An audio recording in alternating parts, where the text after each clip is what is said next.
Good morning बच्चों। मेरा नाम मनीष कुमार है और मैं कॉमर्स का शिक्षक हूँ। आज से हम लोग इस चैनल पे कॉमर्स की कक्षाएं लेंगे और जितने भी कॉमर्स के सब्जेक्ट है उसको हम लोग अध्ययन करेंगे। इसके तहत हम लोग देखेंगे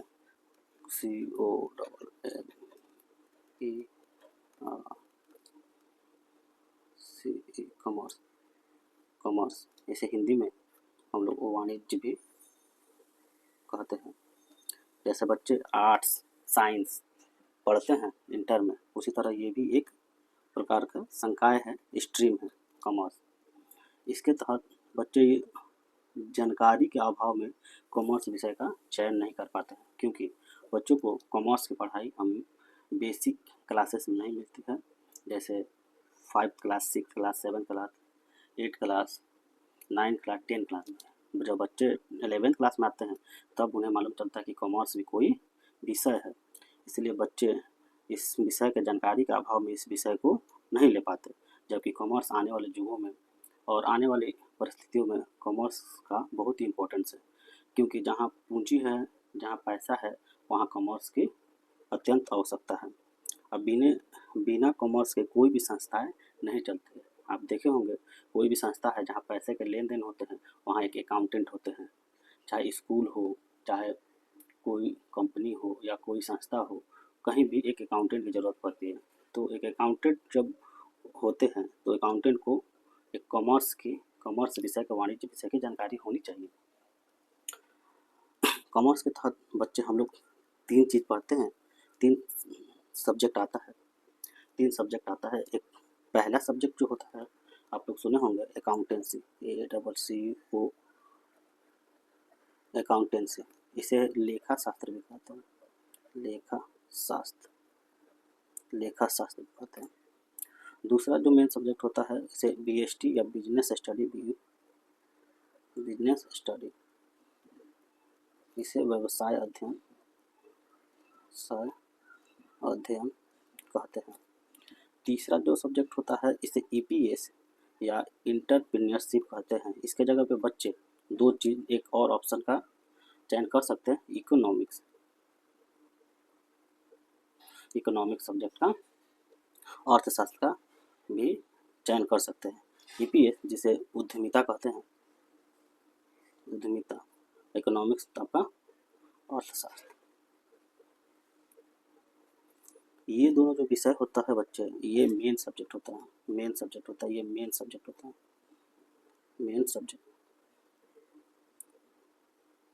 इसे लेना अनिवार्य है। जब आप कॉमर्स करेंगे, जब आपने कॉमर्स में एडमिशन ले लिया, ये खासकर कक्षाएं जो होंगी क्लास 11th के लिए होगी। जब आप कॉमर्स लेंगे तो आपके मेन सब्जेक्ट होंगी लेखा शास्त्र और व्यवसाय अध्ययन। इसके तहत ये दोनों तो लेना मैंडेटरी है, और आप EPS ले सकते हैं या इकोनॉमिक्स लेते हैं। EPS लेते हैं इंटरप्रेन्योरशिप, तो इसमें आपको 30 नंबर का प्रैक्टिकल का भी एग्ज़ाम होते हैं। ठीक, ये सब्जेक्ट आपको पढ़ना ही पढ़ना होगा। ठीक, और बच्चे क्या होता है कि अकाउंटेंसी देख के मतलब उसका बुक मोटा देख के डर जाते हैं या उससे पीछे हट जाते हैं कि हमें पढ़ना पड़ेगा, ये करना पड़ेगा। ऐसा कुछ नहीं होता है बच्चे। अकाउंटेंसी सबसे आसान सब्जेक्ट होता है। अकाउंटेंसी आसान होता है, बिजनेस स्टडी आसान होता है, EPS ये हर सब्जेक्ट से आसान होता है, लेकिन बच्चे जानकारी के अभाव में ये सब्जेक्ट नहीं लेते हैं और इससे इतर हो जाते हैं। ये कक्षा जो चलेगी क्लास 11th के लिए चलेगी। जैसे आपने थंबनेल में देखा होगा, बेसिक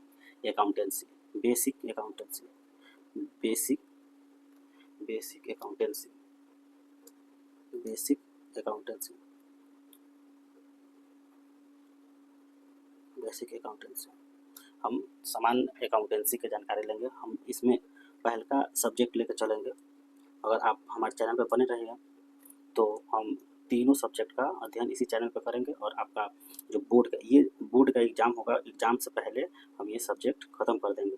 आपको कहीं नहीं जाना पड़ेगा, आप मेरे चैनल पर बने रहिए, उसको लाइक करिए, सब्सक्राइब करिए, तो हम प्रतिदिन एक कक्षाएँ आप लोग को देते रहेंगे। हम भी मोटिवेट होते रहेंगे और कक्षाएँ आपको देते रहेंगे। ये क्लास 11th के लिए है।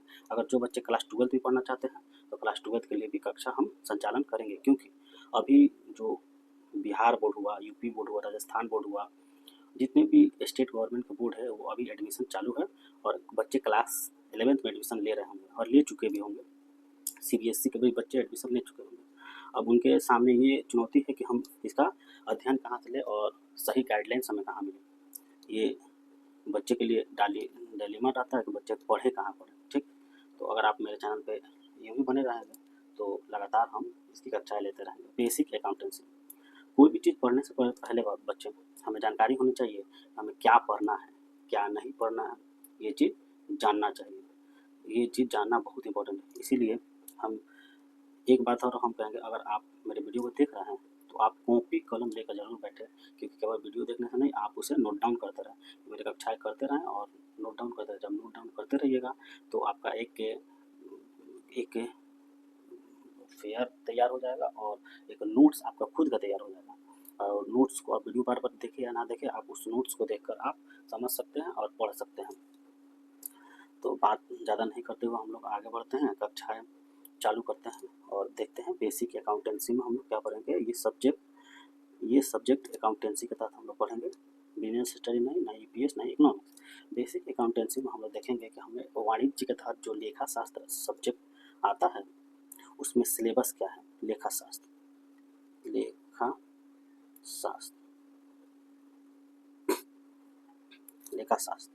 का सिलेबस क्या है। लेखा शास्त्र जिसे हम अकाउंटेंसी भी कहते हैं। ये बाइलिंगुअल चलेगा बच्चे, आप लोग ये हिंदी भाषा में चलेगा और हमें जहाँ लगेगा जहाँ इंग्लिश जानना चाहिए, बताना चाहिए, वहाँ हम लोग इंग्लिश शब्द का भी प्रयोग करते रहेंगे और आगे बढ़ते रहेंगे। और खासकर जब हम लोग ये पढ़ेंगे तो ये किसी भी पब्लिकेशन बुक का नहीं लेकर चलेंगे, हम एनसीईआरटी बेस लेकर चलेंगे। एनसीईआरटी को ही ध्यान में रखते हुए चलेंगे, क्योंकि जितने भी बुक होते हैं वो एनसीईआरटी को बेस मान के अलग अलग तैयार करते हैं और जो भी आपके बुक होंगे, प्रॉब्लम होंगे, वो भी इस चैनल पर सॉल्व कराए जाएंगे जैसे जैसे कक्षाएँ निर्धारण होते रहेंगे। सिलेबस में हम लोग देखेंगे लेखा शास्त्र, ये क्लास 11th का, आप लोग ध्यान रहे, ये क्लास 11th का सिलेबस होगा। इसके तहत हम लोग सिलेबस, लेखा शास्त्र सिलेबस आप लोग नोट डाउन करते चलिएगा। सिलेबस जिसे विषय सूची भी कहते हैं।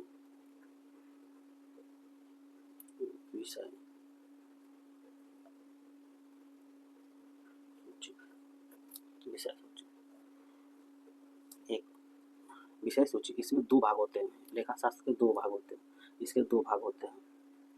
सिलेबस के दो भाग इसमें होते हैं। एनसीईआरटी के तहत हम लोग दो भाग इसमें बढ़ते हैं सिलेबस को। भाग फर्स्ट, एक भाग सेकेंड। भाग फर्स्ट में होता है वित्तीय लेखांकन भाग फर्स्ट, और दूसरा होता है वित्तीय लेखांकन भाग 2। वित्तीय लेखांकन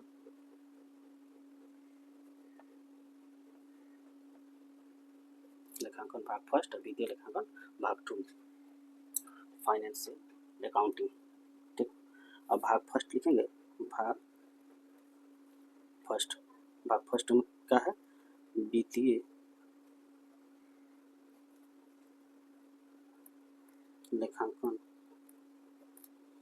इसे हम लोग इंग्लिश में कहते हैं फाइनेंशियल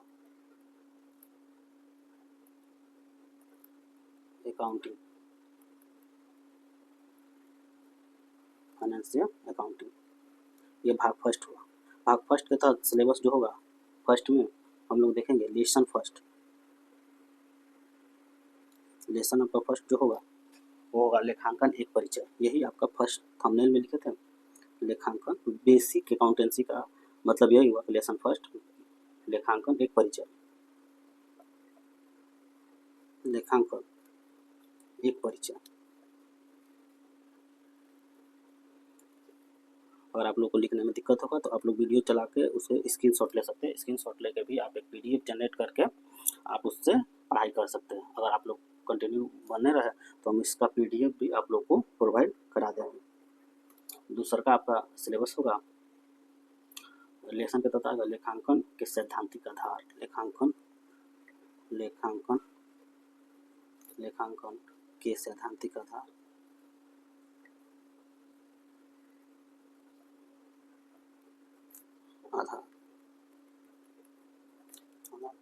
तीसरा आपका जो लेसन होगा लेन देन का अभिलेखन। लेन देन का अभिलेखन। इसी के तहत बच्चे अभिलेखन का भाग फर्स्ट देखेंगे इसमें। इसी के तहत हम लोग देखेंगे जनरल एंट्री किसे कहते हैं, लेजर किसे कहते हैं, ट्रायल बैलेंस किसे कहते हैं, बैलेंस शीट किसे कहते हैं। इसी के तहत हम लोग देखेंगे चौथा नंबर पर देखेंगे लेन देन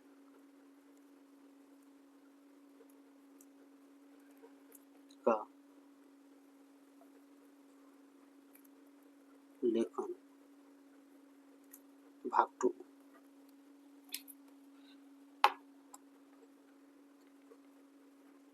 पांचवा नंबर पर हम लोग देखेंगे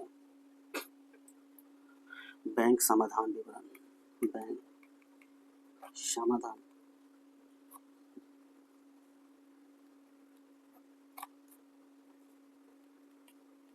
विवरण।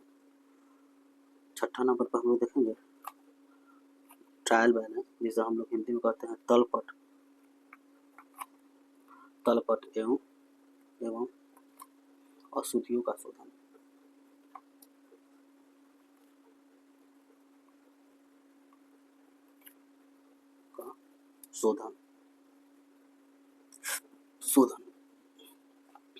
और सातवां नंबर पर हम लोग देखेंगे ह्रास प्रावधान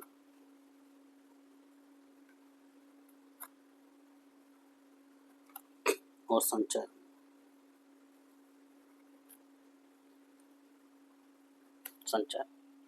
ये आपका वित्तीय लेखांकन अकाउंटेंसी का भाग फर्स्ट का लेसन हो, ठीक, सिलेबस का। अब देखेंगे भाग टू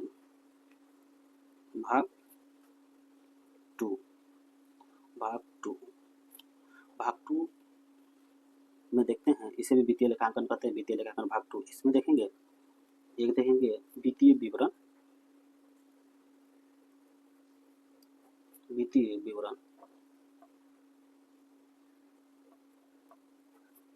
इसका भाग 1, और दूसरा हम देखेंगे वित्तीय विवरण भाग 2। ये आपका टोटल सिलेबस हो गया अकाउंटेंसी का। ये फर्स्ट लेसन के तहत, मतलब फर्स्ट भाग के तहत वित्तीय लेखांकन का फर्स्ट लेसन के तहत हम लोग ये पढ़ेंगे। जैसे लेसन फर्स्ट में हो जाएगा मेरा लेखांकन एक परिचय, लेसन 2 हो जाएगा मेरा ये लेसन हो गया आपका 2 का लेखांकन एक के सैद्धांतिक आधार। तीसरा हो जाएगा लेन देन का अभिलेखन भाग 1, लेन देन का अभिलेखन भाग 2, बैंक समाधान विवरण। और छठा हो जाएगा तलपट एवं अशुद्धियों का शोधन। और सातवां हो जाएगा ह्रास प्रावधान का संचय। इसी तरह भाग 2 में देखेंगे वित्तीय विवरण भाग 1, वित्तीय विवरण भाग 2। ये ही एनसीईआरटी में दिया गया है। एनसीईआरटी का ये टोटल सिलेबस है। इसी के तहत क्लास 11th में हमें अकाउंटेंसी में यही पढ़ना है, इससे ज़्यादा कुछ नहीं पढ़ना। अगर आप किसी भी बोर्ड से पढ़ाई कर रहे हैं, बिहार बोर्ड से कर रहे हैं, यूपी बोर्ड से कर रहे हैं, राजस्थान बोर्ड से कर रहे हैं, किसी अन्य राज्य के बोर्ड से अगर वाणिज्य की कक्षाएं ले रहे हैं, तो आप कहीं से पढ़ रहे हैं, इससे ज़्यादा नहीं पूछेगा, क्योंकि ये एनसीईआरटी का बेस है। क्योंकि एनसीईआरटी ही डिसाइड करता है कि हमारे देश में क्या पढ़ना है और क्या नहीं पढ़ना है। यही एनसीईआरटी के तहत हम लोग देखेंगे। हम लोग पहले थंबनेल में देखे थे क्या था, बेसिक अकाउंटेंसी के तहत हम लोग लेखांकन एक परिचय देखेंगे, अकाउंटिंग एंड इंट्रोडक्शन। अब अध्याय फर्स्ट, लेसन फर्स्ट हम लोग स्टार्ट करेंगे क्योंकि समय को बर्बाद किए बिना हम लोग फर्स्ट स्टार्ट करेंगे। लेसन फर्स्ट, अध्याय फर्स्ट,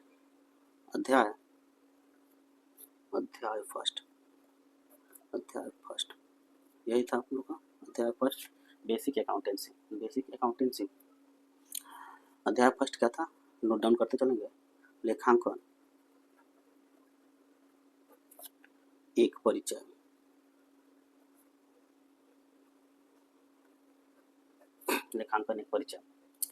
अगर इंग्लिश में लिखना हो तो अकाउंटिंग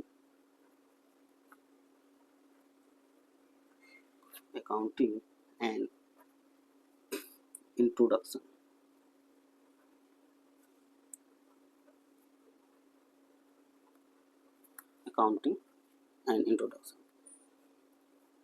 पहले हमने सब्जेक्ट उठाया, सब्जेक्ट उठा कर देखा कि हमने उस सब्जेक्ट में क्या क्या पढ़ना है, क्या क्या नहीं पढ़ना है। तो हमने लेसन देखा कि लेसन के तहत 2 चीज़ आते हैं। लेसन में फर्स्ट लेसन में वित्तीय लेखांकन भाग 1 और दूसरा में वित्तीय लेखांकन भाग 2। उसके बाद भाग 1 में 7 लेसन आते हैं, भाग 2 में 2 लेसन आते हैं, जो 8-9 देख लेंगे या उसे 1-2 करके देख लेंगे।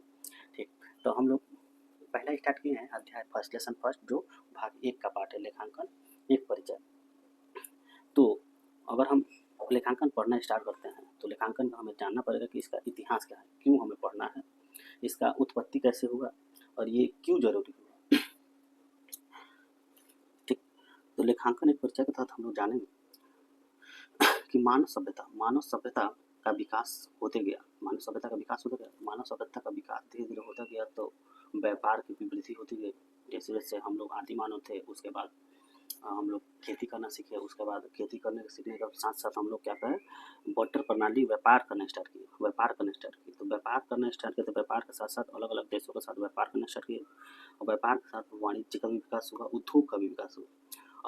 अब क्या हुआ, जैसे उद्योग का विकास हुआ तो लेन देन अलग अलग देश से होता था, अलग अलग जगह से होता था, तो हमें याद करने में समस्याएं होती थी, लेन देन को याद रखने में समस्या थी, क्योंकि मानव की सीमित स्मरण शक्ति है, सोचने या याद रखने की एक सीमित स्मरण शक्ति है। इसलिए याद रखने के लिए ही क्या हुआ कि लेखांकन की आवश्यकता पड़ी। कोई सामान ले रहे हैं, किससे दे रहे हैं, कहाँ ले रहे हैं, किसको देना है, किससे बकाया है, किससे उधार है, इसको याद रखने के लिए लेखांकन की जरूरत पड़ी। जैसे मानव सभ्यता का विकास हुआ, जैसे आप लोग देखें कि लेखांकन एक परिचय के तहत देखें, मानव सभ्यता के साथ साथ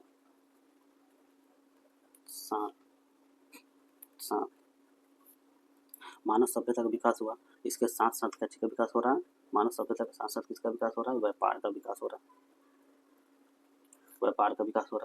और व्यापार के साथ साथ वाणिज्य का भी विकास हो रहा है, उद्योग का भी विकास हो रहा है, अब उद्योग का भी विकास हो रहा है। अब देखेंगे लेन देन को याद रखने के, यही देखो मानव सभ्यता का विकास, उसके बाद व्यापार वाणिज्य उद्योग का विकास हुआ। इसको याद रखने में कठिनाई आती है, लेन देन को याद रखने में कठिनाई आए, लेन देन को में समस्या है, लेन देन को याद रखने में समस्याएं उत्पन्न हुई। अब मानव क्या होता है, मानव को याद करने की मानव की सीमित स्मरण शक्ति है, सीमित स्मरण शक्ति। अब इसी सीमित स्मरण शक्ति के लिए लेखांकन की आवश्यकता पड़ी, क्योंकि बड़े बड़े लेन देन हो रहे हैं, तभी लेखांकन की आवश्यकता पड़ी।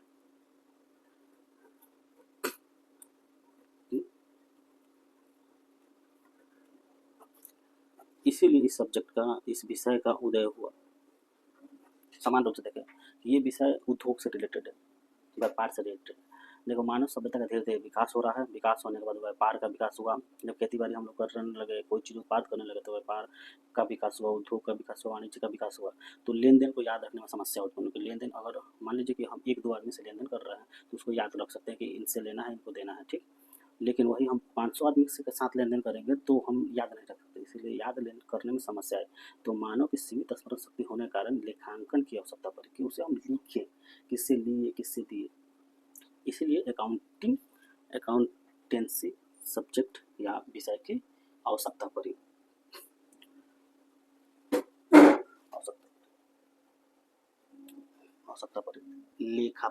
लेखापाल आप लोग सुना होगा, लेखापाल जिसे हम लोग अकाउंटेंट कहते हैं। ये अकाउंटेंट कहते हैं, लेखापाल। आप लोग अगर हिंदी भाषी क्षेत्र से है तो आप लोग किसी ब्लॉक में या किसी ऑफिस में नाजिर नाम सुना, नाजिर ये उर्दू शब्द है, नाजिर उर्दू शब्द है, जिसे अकाउंटेंट को ही नाजिर कहा जाता है। इसे अगर हिंदी में देखें कहेंगे तो लेखापाल कहेंगे, हिंदी इंग्लिश में कहेंगे तो अकाउंटेंट कहेंगे, या उर्दू भाषा में कहेंगे तो नाजिर कहेंगे। नाजिर भी एक प्रकार का अकाउंटेंट होता है।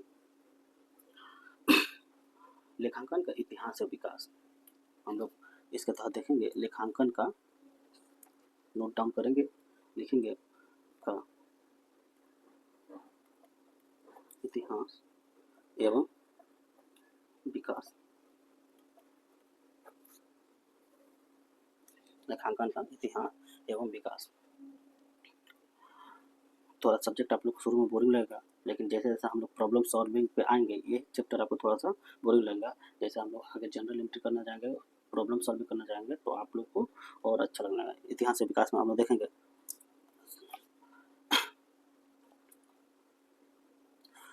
ईसा मसीह को तो जानते होंगे। ईसा से लगभग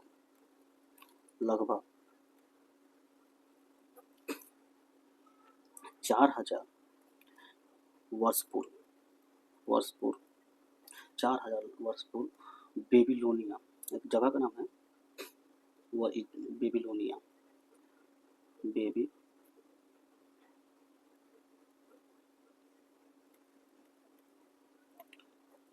बेबीलोनिया व इजिप्ट, उसे इजिप्ट के नाम से भी जानते हैं, वो इजिप्ट,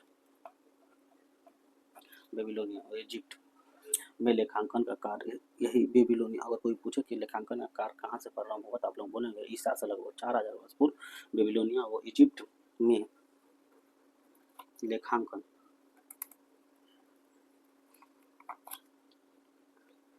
कार्य प्रारंभ हुआ।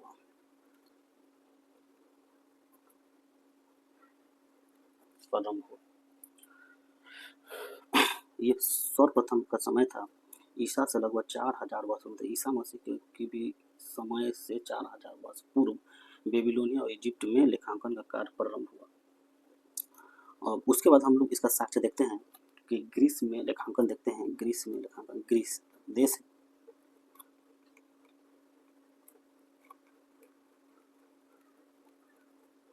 में लेखांकन, ग्रीस में लेखांकन हम लोग देखते हैं।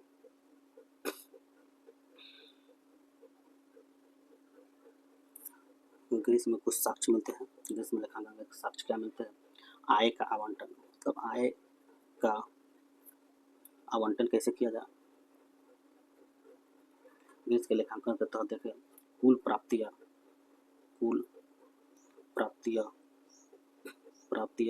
को याद कैसे रखें, और कुल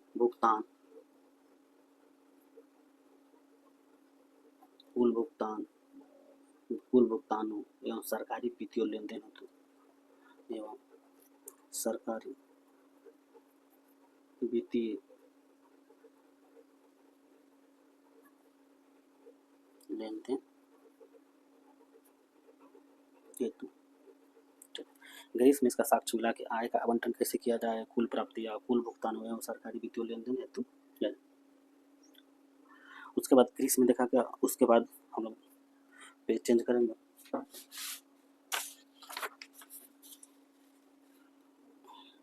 ग्रीस के बाद हम लोग देखते हैं रोम में लेखांकन, रोमी देश। उसमें क्या देखते हैं? उसमें देखते हैं दैनिक बही तथा खाता बही का प्रयोग। जब रोम का लेखांकन का हम लोग गहन अध्ययन किए, तो वहीं से हमने रोम के लेखांकन से ही हमें प्राप्त हुआ दैनिक बही, जिसे जनरल एंट्री कहते हैं। दैनिक बही तथा खाता बही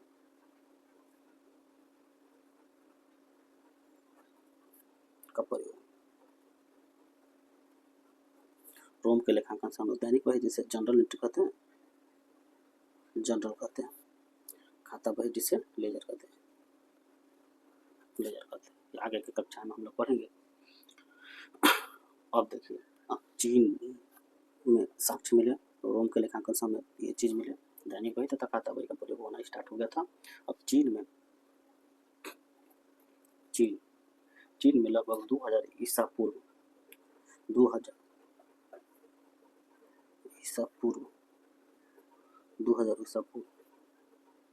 में ही 2000 ईसा पूर्व में ही परिष्कृत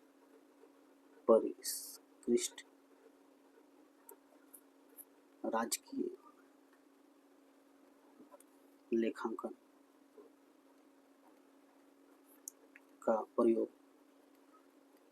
होना स्टार्ट हो गया। मतलब एक सेंट्रलाइज रूप से लेखांकन का प्रयोग, एक नियमित रूप से एक नियम के तहत लेखांकन का प्रयोग चीन में 2000 ईसा पूर्व से ही स्टार्ट हो गया था। 2000 ईसा पूर्व से ही स्टार्ट हो गया था।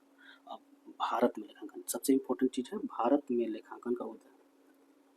भारत में लेखांकन, ये आपके लिए बहुत इंपॉर्टेंट है कि भारत में लेखांकन का उदय और इसका इतिहास क्या रहा। ठीक, 23वीं शताब्दी पूर्व कौटिल्य नाम सुना है, चंद्रगुप्त मौर्य के ये गुरु थे। कौटिल्य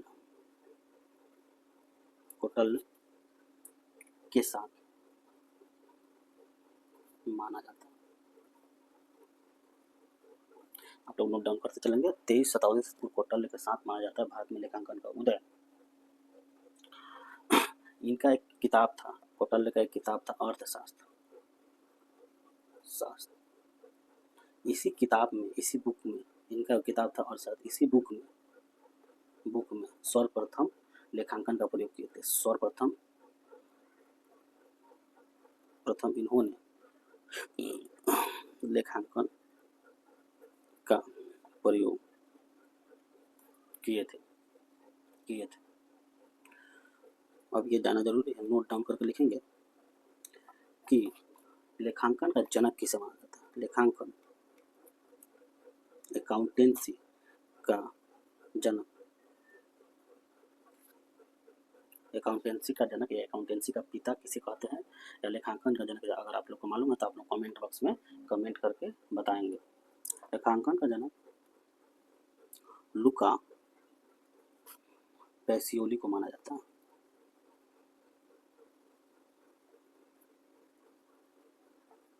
या कोई पूछे लेखांकन के पिता किसे कहा जाता है, तो आप लोग बोलेंगे लेखांकन का जनक लुका पैसियोली को माना जाता है। लुका पैसियोली को माना जाता है लेखांकन का जनक। ठीक, इनकी पुस्तक थी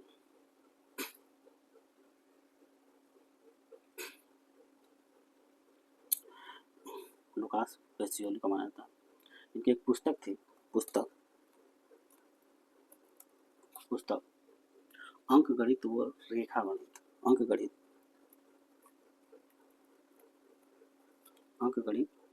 व रेखा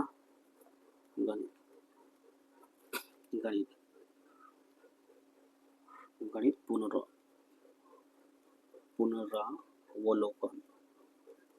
उनकी पुस्तक का नाम है अंकगणित व रेखा गणित पुनरावलोकन के अंश।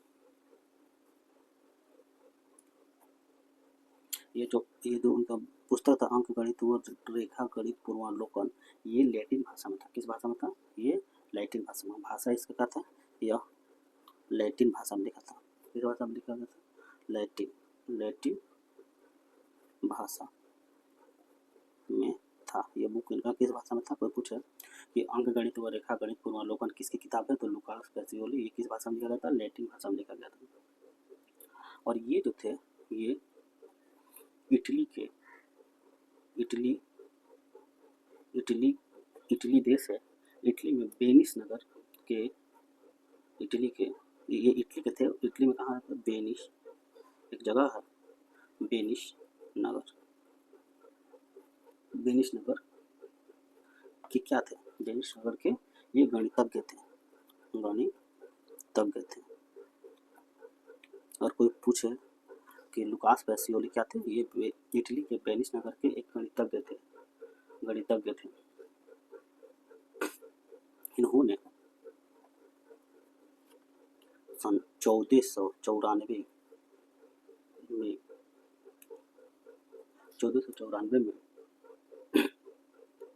एक बुक लिखी। इनका बुक का नाम था डी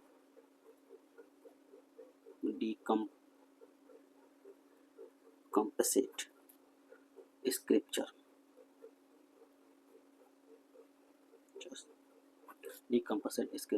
ये भी किस भाषा में था? ये जो बुक था 1494 में लिखा है, ये भी लैटिन भाषा में थी। किस भाषा में थी? लैटिन भाषा में थी।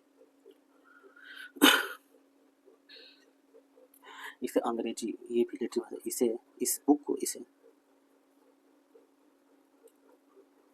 अंग्रेजी में अनुवाद 1543 ईस्वी में ह्यूज ओल्ड कैसिल ने किया। 1543 में किया ह्यूज ओल्ड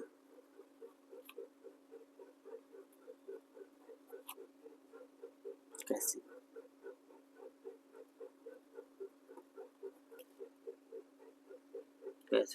ने किया।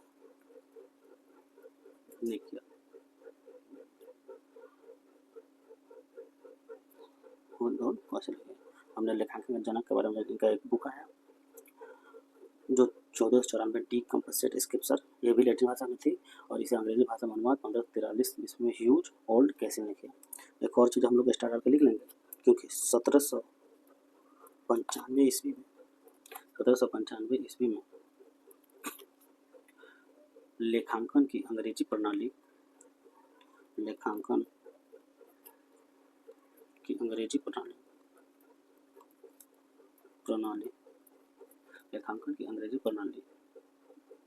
का मतलब उदय या कहिए या प्रतिपादन Edward John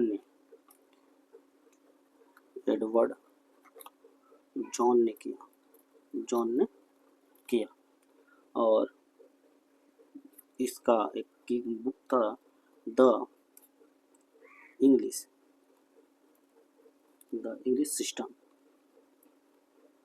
system of book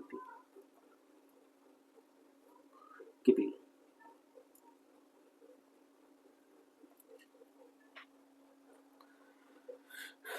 हम लोगों ने लेखांकन के इतिहास के बारे में जाना। भारत में लेखांकन का इतिहास 23 शताब्दी पूर्व कौटिल्य के साथ माना जाता है। अर्थशास्त्र एक बुक था उनका जो सर्वप्रथम लेखांकन का प्रयोग, लेखांकन का जनक लुकास पेसियोली को जानते हैं। पुस्तक इनका था अंकगणित व रेखा गणित पूर्वालोकन के अंश। यह लैटिन भाषा में था। ये इटली के वेनिस नगर के गणितज्ञ थे। उन्होंने 1494 ईस्वी में डी कंपसेट स्क्रिप्चर भाषा की किताब लिखी, वो लैटिन भाषा से। इसे अंग्रेजी में अनुवाद 1543 ईस्वी में ह्यूज ओल्ड कैसिल ने किया। 1795 ईस्वी में लेखांकन का अंग्रेजी प्रणाली का प्रतिपादन एडवर्ड जॉन को माना जाता है। इनका एक किताब था the English system of book keeping. यहाँ तक हम लोग देखें। एक चीज और जानने लायक है, हम लोग देखेंगे, सुनने को मिलता है लेखा शास्त्र, लेखांकन व पुस्तपालन, ये तीन चीज आप लोग देखेंगे, हर वक्त देखेंगे। लेखा शास्त्र, लेखांकन और एक चीज देखते हैं पुस्तपालन। थोड़ा सा घबराना नहीं है, आप लोग क्लास में बने रहे, आप लोग सब चीज़ सीख जाएगा। एक आज थ्योरी क्लास है, पहला क्लास है, इसलिए सोचा थ्योरी आप लोग को दिखा दे कि आखिर में लेखांकन होता क्या है। ठीक, इसको लेखा शास्त्र से अकाउंटेंसी कहते हैं।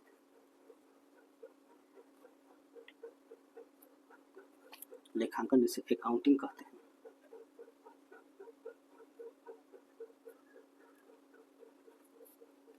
और पुस्तपालन जिसे बुक कीपिंग कहते हैं।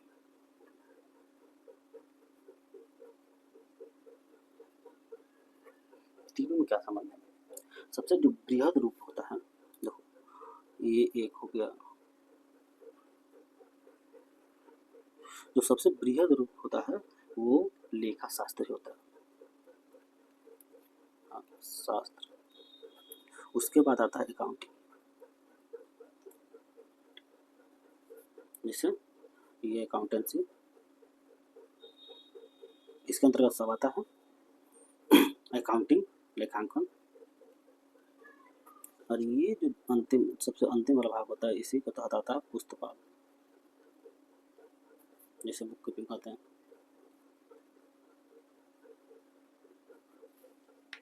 देखिए, इसमें समझने वाली बात क्या है? लेखाशास्त्र। लेखाशास्त्र सभी प्रकार के लेखों का एक शास्त्र। लेखाशास्त्र, लेखाशास्त्र क्या है? लेखाशास्त्र शास्त्र से समझ में आ रहा है कि ये एक ग्रंथ है। ये लेखाशास्त्र, इसके अगर कोई पूछे लेखाशास्त्र क्या है तो हम साधारण भाषा में बोलेंगे सभी प्रकार के लेखों का शास्त्र। सभी प्रकार के लेखों का शास्त्र मतलब सभी प्रकार के लेखा इसमें समाहित है। क्योंकि शास्त्र, इसे शास्त्र से समझ में आ रहा है लेखा शास्त्र। शास्त्र मतलब क्या? एक निश्चित नियम और सिद्धांत पर आधारित है। शास्त्र मतलब क्या? शास्त्र मतलब क्या? शास्त्र मतलब ये कि ये जो है यह एक निश्चित इसने किसी तरह लिख दिया, नहीं ऐसा नहीं, निश्चित नियम व सिद्धांतों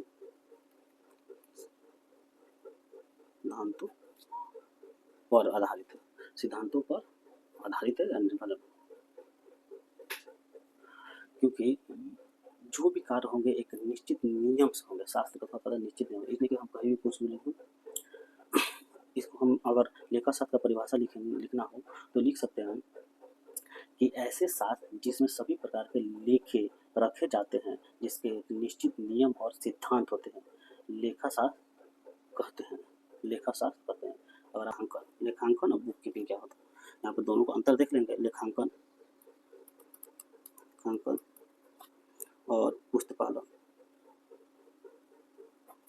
लेखांकन जैसे अकाउंटिंग, पुस्तपालन जैसे बुक कीपिंग।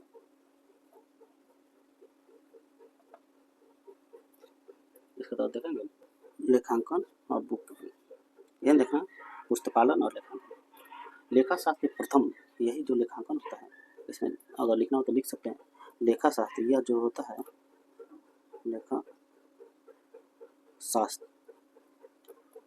लेखाशास्त्र की प्रथम सीढ़ी यही होती है।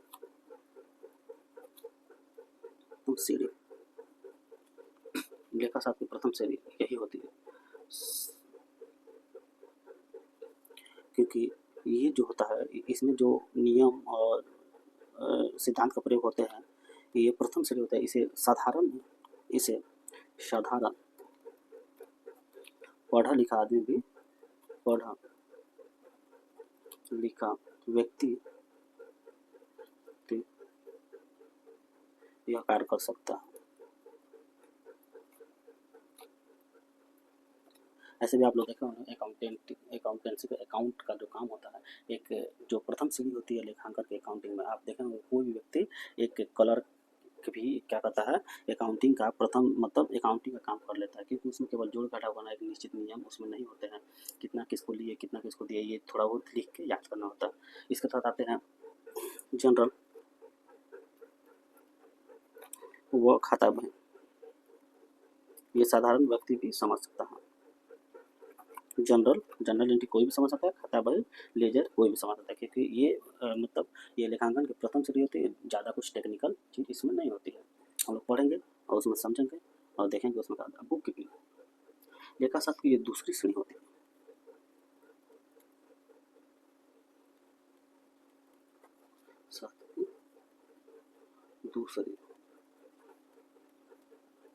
दूसरी श्रेणी होती है, विशेष ज्ञान की आवश्यकता होती है। इसे साधारण पढ़ा लिखा आदमी नहीं समझ सकता है। इसमें क्या होता है, विशेष ज्ञान की आवश्यकता होती है। इसके तहत हम लोग देखते हैं ट्रायल बैलेंस, तलपट, इसे ट्रायल बैलेंस कहते हैं, वो अंतिम खाते आते हैं। देखिए साधारण रूप से हम लोग दो चीज़ देखिए, पुस्तपालन के तहत सब नियम सिद्धांत आते हैं। इसके प्रथम सीढ़ी अकाउंटिंग होता है और दूसरा बुक कीपिंग होता है। इसमें कितनी चीज़ देखें, चार चीज़ देखें। देखो देखो जनरल, उसके बाद हम लोग पढ़ेंगे लेजर, उसके बाद हम लोग देखेंगे ट्रायल बैलेंस, ठीक, उसके बाद देखेंगे अंतिम खाते, फाइनल अकाउंट। यही चार चीज़ हम लोग पूरे अकाउंट की क्लास में 11वीं की कक्षा में देखेंगे जनरल एंट्री कैसे होते हैं, लेजर कैसे बनेंगे, और ट्रायल बैलेंस क्या होता है। देखिए जनरल एक साधारण लेन देन को लिखा जाता है, उसको वर्गीकृत किया जाता है लेजर में। अब लेजर सही है या गलत, इसे ट्रायल बैलेंस में रेक्टिफाई किया जाता है, चेक किया जाता है कि ये सही है कि नहीं, और फिर अंतिम खाते तैयार किए जाते हैं और उसी के तहत बैलेंस शीट तैयार होते हैं। टोटल यही अकाउंटेंसी के अंतर्गत हमें पढ़ना है। और भी अलग अलग चीज़ है 2-3 गो, जैसे बैंक समाधान विवरण है, जीएसटी है, ये चीज़ हम लोग एक दो छोटे छोटे टॉपिक है उसको देखते जाएंगे, लेकिन मेनली ये 4 सब चीज़ हम लोग पढ़ना है, जनरल, लेजर, ट्रायल बैलेंस और फाइनल अकाउंट। इसी के तहत और आज की कक्षा ज़्यादा बड़ी हो गई, इसलिए इसी के साथ हम कक्षाएँ 5 बंद करते हैं। अगर आपको मेरी कक्षाएँ पसंद आ रही हो तो आप लाइक सब्सक्राइब करें और इसी तरह हमें मोटिवेट करें कि अगली कक्षा में ला सकूँ, क्योंकि हम चाहते हैं कि बच्चे को निःशुल्क शिक्षा मिले और कहीं नहीं जाना पड़े, घर बैठे आप पढ़ सकें, और भी बिना इधर उधर की बात किए भी, क्योंकि आजकल यूट्यूब पे देख रहे हैं कि पढ़ाई कम और इधर उधर की बातें ज़्यादा हो रही हैं। अगर आप सिंसियर है, पढ़ना चाहते हैं, तो आप मेरे चैनल पे बने रहें।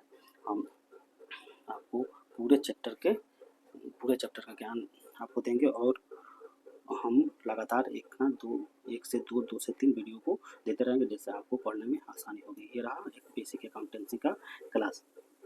आगे के कक्षाओं में हम लोग देखेंगे लेखांकन का अर्थ क्या होता है, लेखांकन की विशेषता है, ये चीज़ देखेंगे।